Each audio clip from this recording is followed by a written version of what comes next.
यहाँ डकैती का ये पूरा मामला है। फरार चल रहे 1 लाख के इनामी से पुलिस की मुठभेड़ हो गई है। तो बदमाश अजय यादव की पुलिस से देखिए मुठभेड़ हो गई है। बताया जा रहा है कि पैर में गोली लगने से बदमाश घायल हो गया है। घायल इनामी बदमाश को अस्पताल में भर्ती भी कराया गया है। तो 28 अगस्त को दिन दहाड़े डकैती की बड़ी वारदात हुई थी। तो जयसिंहपुर कोतवाली क्षेत्र में मूली गांव के पास पुलिस की मुठभेड़ हुई है। देखिए घायल इनामी बदमाश को अस्पताल में भर्ती कराया गया। ये बड़ी खबर सुल्तानपुर से है। बता दें कि 28 अगस्त को दिन दहाड़े डकैती की बड़ी वारदात हुई थी, जिससे पूरे इलाके में हड़कंप मच गया और इसको लगातार लेकर सियासत भी तेज हो गई थी। तो देखिए एक और बदमाश के साथ पुलिस की मुठभेड़ हुई है। तो दिन दहाड़े सराफा व्यवसाय के वहां डकैती का ये पूरा मामला है। पुलिस लगातार देखिए अभी भी इस पूरे मामले को लेकर जांच पड़ताल करे। बताया जा रहा है कि एक बदमाश के साथ पुलिस की मुठभेड़ हो गई है और बदमाश की पैर में गोली भी लगी, जिसे अस्पताल में भर्ती कराया गया है। तो देखिए इस पूरे मामले की अगर बात की जाए तो मंगेश यादव का एनकाउंटर हुआ, जिसके बाद से उत्तर प्रदेश की सियासत भी गर्मा गई थी। लेकिन अब एक बार कहा जा रहा है कि दिन दहाड़े सराफा व्यवसायी से डकैती का ये पूरा मामला है, जहां पर और ज्यादा जानकारी के साथ संवाददाता सिमाब हमारे साथ जुड़ गए। सिमाब, कहा जा रहा है कि एक और बदमाश की देखिए पुलिस से मुठभेड़ हुई है और बदमाश घायल हो गया, जिसे अस्पताल में भर्ती कराया गया। क्या कुछ अपडेट है? देखिए, जो ज्वेलर्स के यहाँ लूट हुई थी, भरत ज्वेलर्स के यहाँ सुल्तानपुर में, उसमें अजय यादव एक मुलजिम था, जिस पर 1 लाख का पुलिस ने इनाम घोषित किया था और आज उसका हाफ इनकाउंटर किया गया, यानी कि पैर में पुलिस ने गोली मारी और उसको अस्पताल में भर्ती कराया गया है। 1 लाख का इनामी बदमाश था और ये कहा जा रहा था कि उसका योगदान जो है वो उस लूट कांड में था।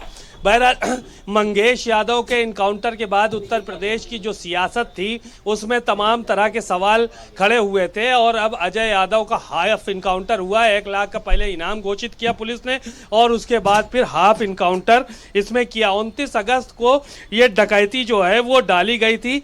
उसके बाद से अजय यादव जो है वो फरार चल रहा था। सुबह हुई मुठभेड़ में ये बताया गया कि दोनों तरफ से फायरिंग हुई और फिर पुलिस ने के जो गोली थी वो अजय यादव के पैर में लगी। बहरहाल पुलिस ने जो है वो गिरफ्तार भी कर लिया है, अस्पताल में इलाज चल रहा है और उसके बाद अब जेल भेजने का काम अजय यादव को किया जाएगा। तो इस तरह से सुल्तानपुर की घटना में एक और इनकाउंटर जो हुआ है, उसके बाद से कहीं ना कहीं जो माफिया है, अपराधी हैं, उनमें कहीं ना कहीं जो है वो खौफ पैदा करने की पुलिस ने कोशिश की है।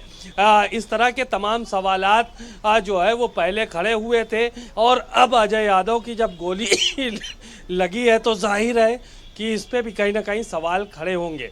जी बिल्कुल, देखा गया था जैसे अगर बात की जाए मंगेश यादव का जब एनकाउंटर हुआ, इसके बाद से उत्तर प्रदेश की सियासत में जो बौखलाहट देखने को मिली थी, वो पक्ष विपक्ष की तरफ से लगातार एक दूसरे पर बार पलटवार किए गए।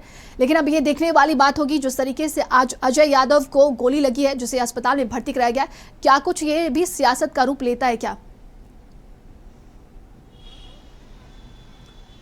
देखिए, मंगेश यादव को जब गोली लगी थी तो उसके बाद समाजवादी पार्टी ने, अखिलेश यादव ने बड़े सवाल खड़े किए थे और साफ तौर पर इस बात का जिक्र किया था कि जाति देखकर पुलिस जो है वो गोली चला रही है। उसके बाद सरकार की तरफ से पलटवार हुआ और ये तक कहा गया मुख्यमंत्री की तरफ से कि अपराधियों को संरक्षण देने का काम करते हैं अखिलेश यादव। लेकिन बहुत सारे सवाल अखिलेश यादव की तरफ से खड़े किए गए कि पुलिस जो है वो नंगे पैर कैसे पहुंची वहां पर मौके पर और फिर एक ही जाति के व्यक्ति को गोली क्यों मारी गई और जो जातियां थी उनके जो अपराधी थे उन लोगों को सरेंडर कराया गया। इस तरह के तमाम सवाल उन्होंने खड़े किए थे और इस बार जो है जब अजय यादव के पैर में गोली लगी है तो वो 1 लाख का इनामी बदमाश जो है वो घोषित किया गया था। भारत ज्वेलर्स के यहाँ डकैती पड़ी थी 28 तारीख को। उसके बाद जो है वो तब से वो फरार चल रहा था, जिसके बाद 1 लाख का इनाम घोषित पुलिस ने किया था और अब उसके बाद जो है वो उसके पैर में गोली मारी गई है। तो जाहिर है कि अगर कहीं ना कहीं जो है वो गोली लगी है और उसको अस्पताल में भर्ती कराया गया है, उसकी चीज़ें निकल कर सामने आएंगी और अगर राजनीतिक दलों को लगता है तो जाहिर है कि उस पर सवाल भी खड़े होंगे। तमाम जानकारी के लिए बहुत बहुत धन्यवाद आपका।